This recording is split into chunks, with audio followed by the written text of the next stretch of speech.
Addis Ababa is at a standstill. We've seen fuel shortages and long queues in this city in the past, but nothing quite like this. We've been driving around and across the city's major roads and side streets. Hundreds of vehicles are lined up in extremely long queues, stretching far beyond the entrances of fuel stations. I've been in the queue since yesterday. I didn't even go home. I provide transport services for employees at the industrial park, and I haven't worked for 2 days, which means I have nothing to take home to my family. I'm worried I may not get fuel today. I'm only waiting with hope.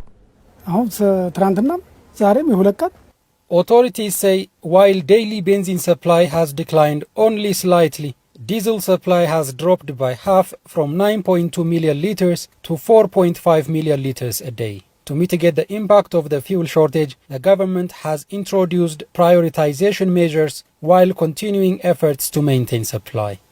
Rather than restricting social and economic activities, we chose to address this challenge by working closely with the public in the spirit of cooperation, encouraging fuel saving and ensuring its use with priority given to essential services and key economic sectors. Alongside the prioritization measures, the government has intensified its crackdown on illegal fuel sales and related corruption, with over 600 individuals, including the chief of the Ethiopian Petroleum Supply Enterprise and the Deputy Director General of the Petroleum and Energy Authority, now in police custody. As the fuel shortage crisis persists, economists are warning of its severe short and long-term consequences.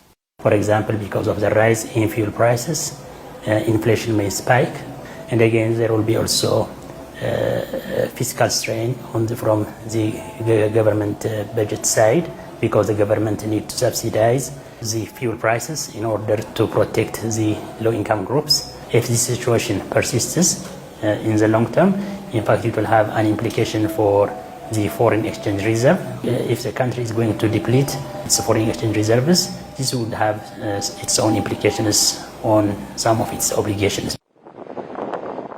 On the streets, as the queues continue to grow, so does the concern, not just about how long the fuel shortage may last, but also about the wider consequences that could follow.